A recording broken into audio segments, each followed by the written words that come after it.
Today's podcast is brought to you by ELIC, y'all. I've talked about them before, and I'm so grateful that I found this incredible organization that's spreading hope like we try to do and creating life change in honestly some of the most challenging places in the world. Where? They're in North Africa, they're in the Middle East, they're in Asia, and ELIC is dedicated to changing lives by equipping and sending people to teach English in these unreached areas. But Carlos, why do people need to know English? Why can't we just speak their language? Can I just tell you the truth of the matter is English is the global language, and it is the language that a lot of content, a lot of things that people are going to end up getting is going to be written in, spoken in. They provide training and support and a team of passionate people who are ready to make a difference. And I got a question. Have you ever thought about maybe this is something that you can do? Well, listen, whether you're a college student, recent graduate, or maybe an old guy like me, ELIC has a program for you. For example, they've got a 9-month global ambassador program, and it's a great option for recent college graduates. 9 months. You know, why don't you take off for a little bit? I don't know, maybe my daughters are going to hear this. They're going to leave me for 9 months. That's okay. They're going to be doing good in the world. So if you're ready to create hope with a global impact, visit elic.org/human hope. Check it out.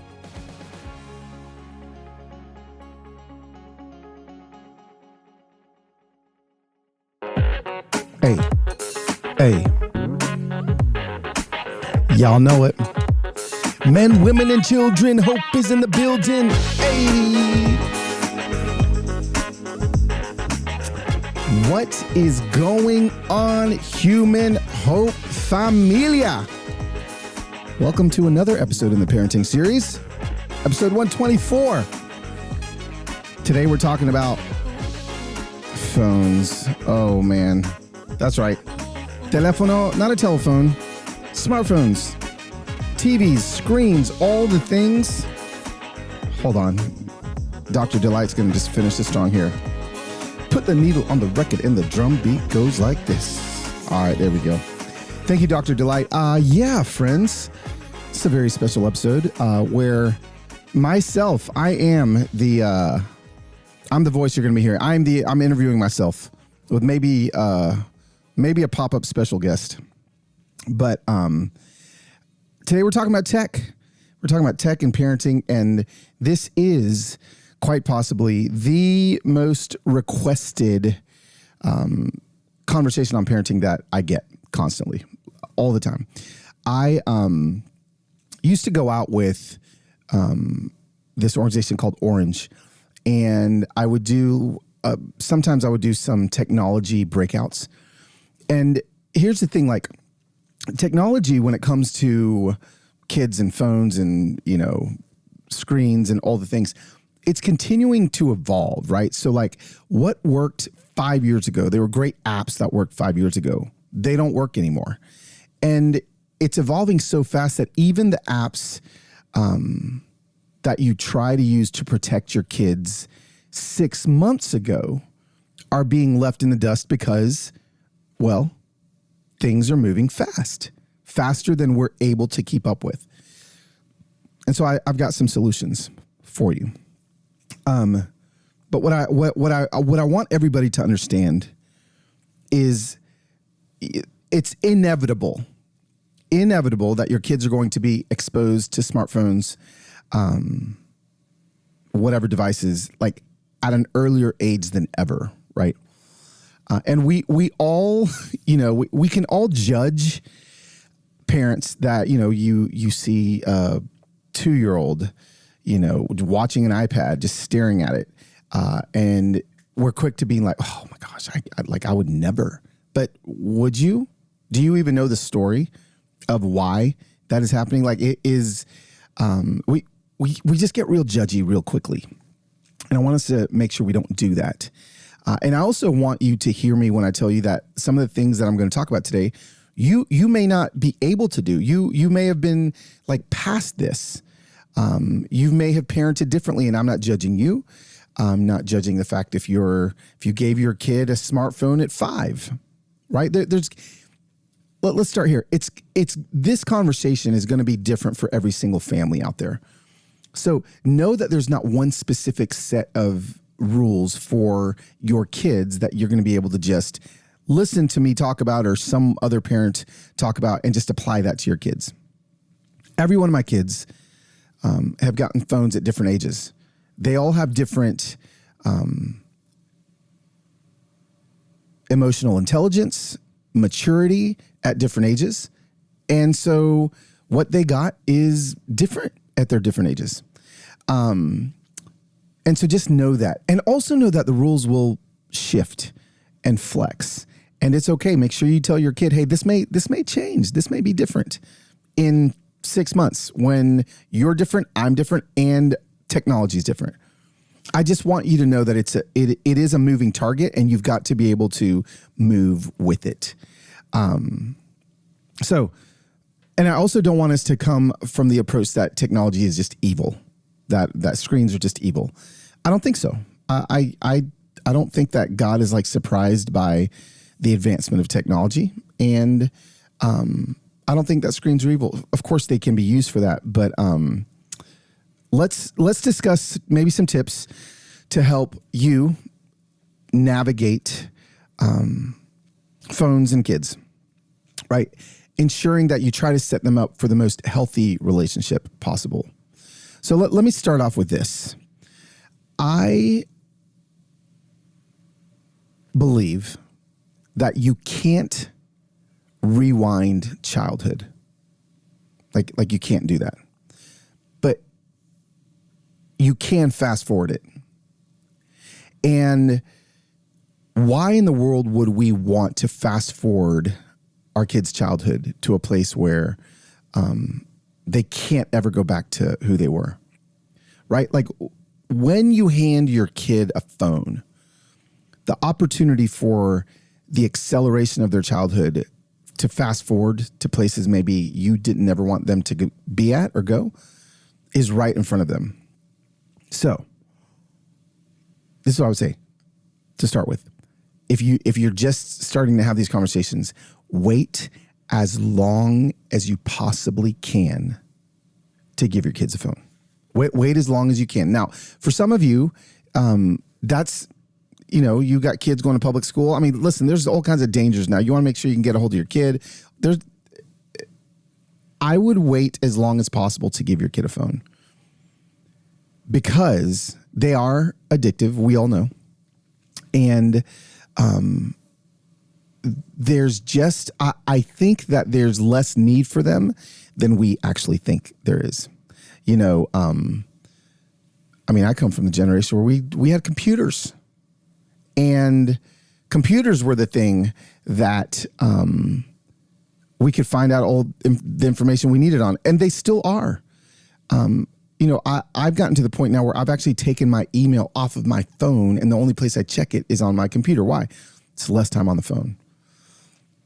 So the availability for your kid to continue to, and I know it's getting harder because I don't have kids in public school, so I know with a lot of parents, there's apps that your kids have to use now. There's on their phone, like it's almost like we're handcuffed into getting them smartphones. I'm just saying, wait as long as possible because the temptations, the addictions, the availability of things that they should not see is going to be thrust their way.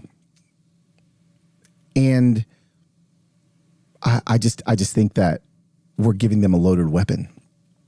It's a loaded weapon. And a lot of times we just hand it to them with no training or anything. So the first thing I'm going to say is wait as long as you can. Losiah was 16 when we gave him his phone. His sisters were 13, maybe. We waited longer. I honestly, I wish I would have waited till he was a little later. But, here's the thing, like the way that they communicate now, the way that his friends communicate is all through their phones. Like they don't, it's how they FaceTime. They, talk during video games. They're using phones for really, you can't change culture, but they're using phones for their relationships. And so I kept seeing my son being left out of group activities and relationships. And I was like, I don't want that to happen. So we've got to figure this out. Now, That being said, if you do decide to give your kid a phone, and when that happens, I think you need to give them the most basic stripped down phone there is. Now, there's a bunch of different versions. I'm not going to give you any recommendations because we haven't used any. But I know there's like Gab phones. You just Google like smartphones for kids that come without internet access, without social media, without all of those things. I think that's a brilliant way to start off with your kid having a phone. Give them a dumb phone, a way that they can text you or call you, but that's really it. And a lot of the conversations though come from kids that are either now, this is just crazy, getting picked on because they don't have the newest version of a phone. They've got an old phone. So now instead of outfits, kids are trying to keep up with the phone model that their friends have. It's just another thing. We can't rewind childhood, but we certainly can fast forward it. So wait as long as you can. That's the first thing I'd say. Second thing is really set age appropriate boundaries, right? Like establish clear guidelines. So like younger kids, if you have younger kids, obviously like, I'll give you this example. So Hayla, when she was an infant all the way, to a toddler, we would put on, I think Heather may have talked about this in our earlier episode, but we would put on Baby Einstein. Remember Baby Einstein, for those of you that are old like me? It was just like a VCR tape we'd stick, or maybe it was a DVD, we'd stick into the DVD player. And it was just, I don't know, it was like little puppets, and she would watch them, and it was set to classical music, and she would just stare at it. And we knew, Heather was like, man, I can take a shower for 20 minutes and just stick her in front of this thing, and she would just stare. So like screens are screens, right? Like just make sure that you're using age appropriate boundaries. Here's a little data point I need us to understand. I say this a lot in my live talks. You want to set boundaries, especially with screen time for your kids, because the average American uses their phone 5 to 6 hours a day. That's how long they stare at their phone. And hey, let's just do the math right now. 5 to 6 hours a day. So let's say it's 6 times 6 hours a day times 7. That is 42 hours a week. That's almost 2 entire cycles of the sun. Let's keep going. Let's multiply that. That's a week times 52. That's 2,184 hours. Oh no, now I don't know how do I divided by, what am I trying to, I'm trying to find out how many days. So hours divided by 24. Oh, here we go. That's 91 days a year that an average, 91 days, 3 months that an average American stares. Morning and evening, 24 hours, sleep cycle, awake cycle, 3 months a year. I just wrote a book called How to Human. And when I did this math, it freaked me out, right? So 3 months a year, well, now let's multiply 3 months a year times, how old are you? So I'm about to turn 50. Say I live another 40 years. God give it to me. 3 months times, am I doing this right? 40. That's 120 months. I'm so dumb. I got to do this. 120 months divided by, wait. 120 months, 12 months. Oh yeah, 120. Oh, that's easy, right? That's divided by 12. That's 10 years, I think. It is 12 to 10 years. I would spend 10 years of my life. Can we stop for a moment and just appreciate the fact that I'm horrible at math? 10 years of my life that I would spend, that an average American would spend staring at their phone. 10 years. Do we want our kids to get there? Imagine, I'm 50, 49. Okay, maybe by the time you listen to this, will I be 50? Is my birthday this week? Oh.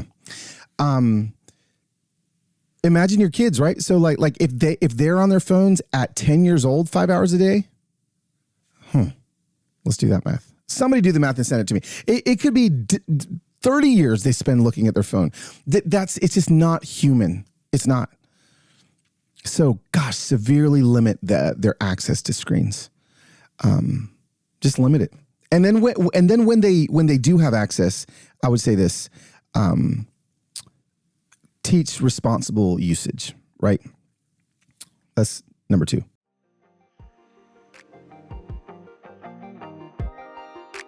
Our next partner is Athletic Greens. Yes, I still take my AG1 by Athletic Greens every day. And I gave it a try. If you've been listening to the podcast, you know this because I was having some gut health. Guess what? Gut health, no more problem. It's good.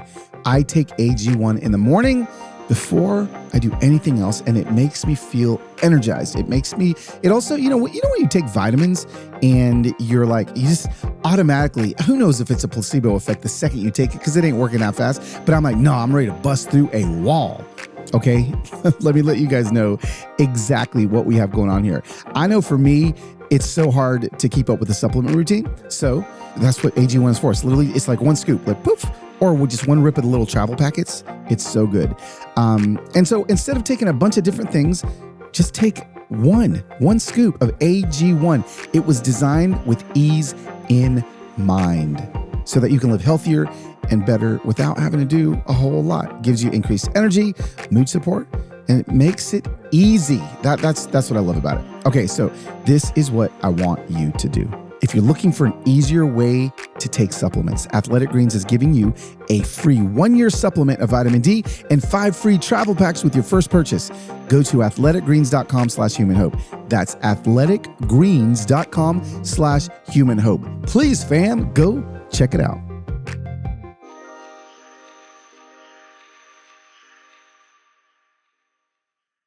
Educate your children about the importance of responsible smartphone usage. Now, when I say that, online safety, we had a situation once where one of my 3 kids was playing a game and didn't even think twice about this game.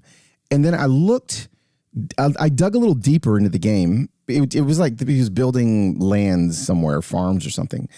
And I saw that there were people trying to chat with him. I said him. Narrowed it down just like that. And he actually hadn't seen the chats yet because they were unopened, but I opened them and there were definitely people going like, hey, how old are you? What are you doing? Like, you, as a parent, you have to be like just as forward as you would if your child was in the hospital, right? And you're going to be an advocate for their health and the doctor comes in and when Sohaila was in the hospital, we were like calling the doctor over. No, explain to us exactly what's going to happen. Why are you doing this? Like asking every single thing. You got to be an advocate for your kids' technology as well. So you want to dig as deep and as far down. If you're going to hand them a phone, every single thing that goes on in that and on that device, you have to know about. You can't just give it blindly. If they're going to download a game, sure, you can download a game. I'm going to download it first and I'm going to unpack that thing. I'm going to dig to the bottom of it, to the bowels of the game to see, is there any way for somebody to contact you? Is there any way for you to access the web? There was another game that you never would think, but had a browser inside of the game. I'm telling you, parents, you have to be an advocate. You have to be an advocate as you teach them healthy boundaries. And I know this can feel overwhelming and scary. Some of this they're going to have to, you're going to have to figure out the hard way. Something's going to happen and you're like, man, I wish that didn't have to happen, but you just are going to have to live it. But what you can do on the front end, as much as you can, do it, right? Something else is that I think we need to teach our kids when it comes to technology is teaching them the respect for others' privacy, not just their own, right? Obviously, I tell all my kids, anything you put on the internet, I don't care if it's a private DM, is public. The world's going to find out. But something that I think I've had to grow in myself that I think is really important learning is protecting other people's privacy, right? So like, for instance, when I'm doing a giving blitz, I tell the person now, I didn't all the time at the beginning, but I tell the person now, hey, I'm filming you. And before what I used to do is I used to film them and then ask them for their permission to post it afterwards.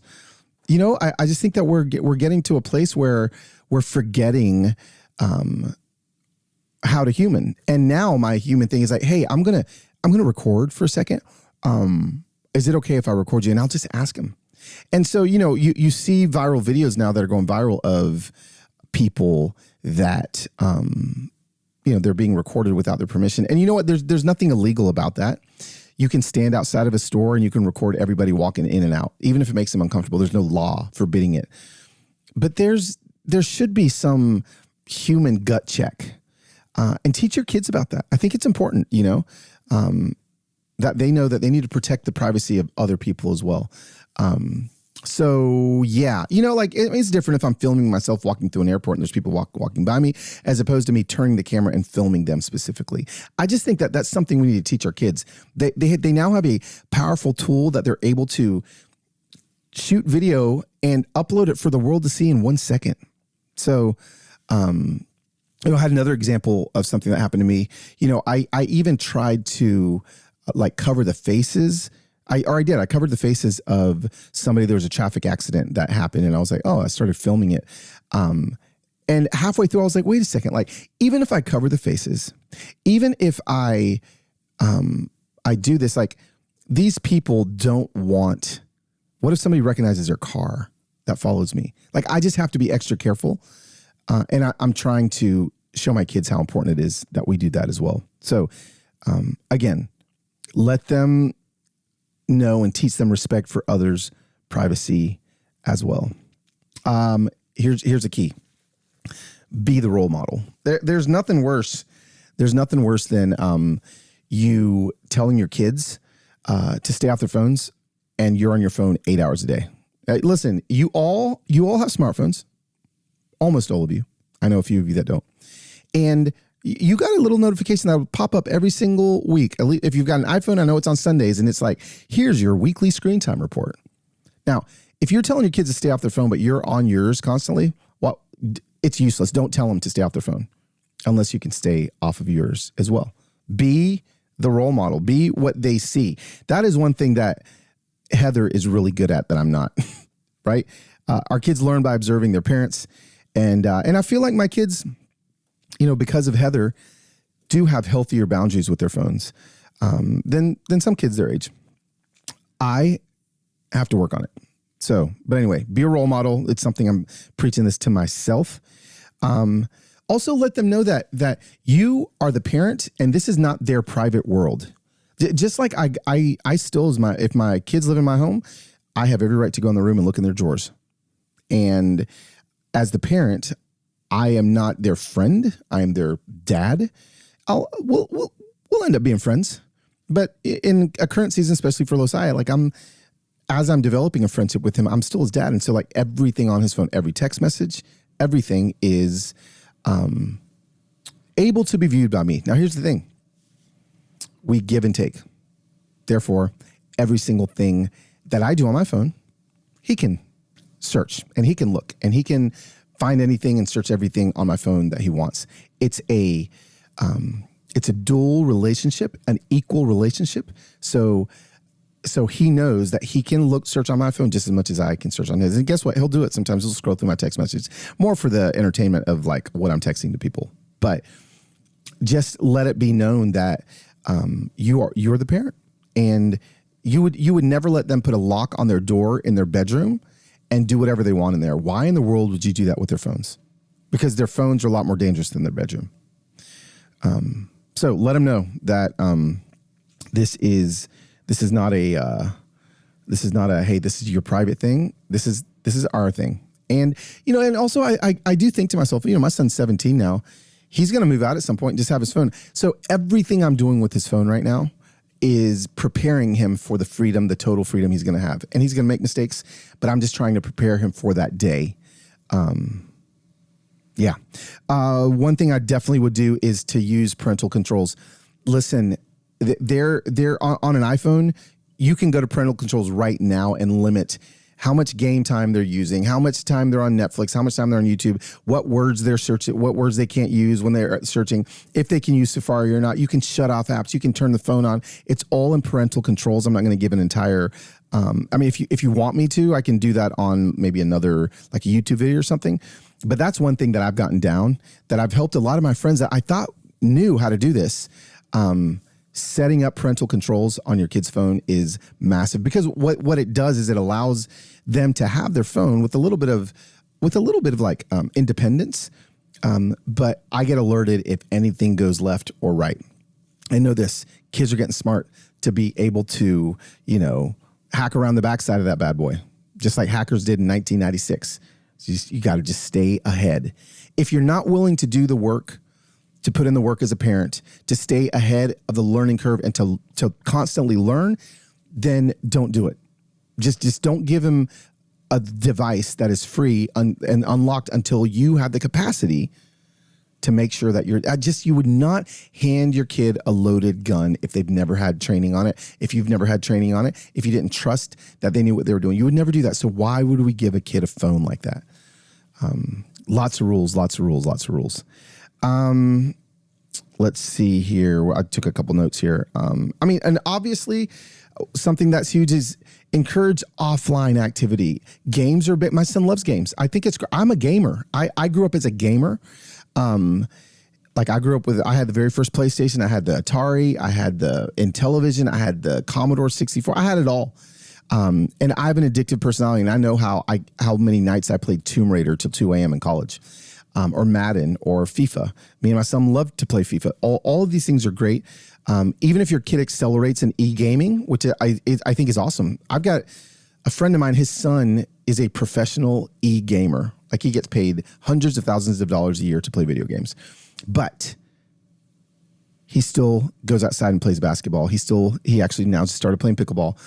Just making sure that you're balancing what it is that they're, doing. Get them outside more. I just remember when I was a kid, my mama would lock the door. She'd leave a couple of cans of Dr. Pepper outside. We could come feast on that. We could talk about that in another episode, but just get them outside as much as they can. It's just becoming less and less of a thing. You watch Stranger Things, and man, the reason why it brings all the nostalgia back is because, the only technology they had was their walkie-talkies, and they're on their bikes and they're out. It just doesn't happen anymore these days. And we can blame technology for that. 100%. 100%. There's nothing else to blame. Okay. I want to make sure I get through all of these. Let's see. Yep. Be a role model. Make sure your communication is open. You're going to be able to check absolutely everything they do. Utilize parental controls. Establish encourage offline activities. And I just think that we just have to be purposeful and smart with everything that we do when it comes to technology and our kids. It's not ever going to go away. So instead of holding up a surfboard, I tell people all the time, you can hold up a surfboard and try to block a tidal wave coming at you. Guess what? You're going to get swept away. Or you can turn that thing around, hop on it, and surf that wave. And that's what I'm asking you to do, is to surf the wave, and to be involved. And please don't just hand your kids a phone without you doing all of the legwork ahead.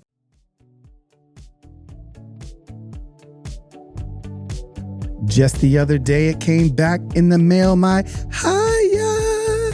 Now listen, I need you to give it a shot. Hiya is not just a vitamin that your kid's gonna love. Trust me, you're going to love it too. While most kids' vitamins are filled with 5 grams of sugar, y'all know I talk about it all the time. Those are so bad. They're actually not even good for your kid. They're bad for your kid, but Hiya is made with 0 sugar and 0 gummy junk. Yet it tastes great and is perfect for the picky eaters. And I made a decision this week to sneak a Hiya vitamin to one of my friends, Martha, and her kid. when he came over. Now, I did not just stick the Hiya vitamin in his mouth. I said, hey, can I try this on your kid? And she was like, whoa, he scarfed that down. Why? Because Hiya tastes amazing. And it's formulated with the help of nutritional experts. Hiya is pressed with a blend of, listen to this, 12 organic fruits and veggies and supercharged with 15 essential vitamins and minerals, including vitamin D, B12, C, and zinc. Okay. I have loved Hiya, and I know you will too. We worked out a special deal for Hiya for their best-selling children's vitamin. Receive 15% off your first order. That's right, 15%. To claim this deal, you must go to hiyahealth.com/humanhope. This deal is not available on the regular website. You got to go to hiyahealth.com/humanhope and get your kid the full body nourishment they need to grow into healthy adults. I'm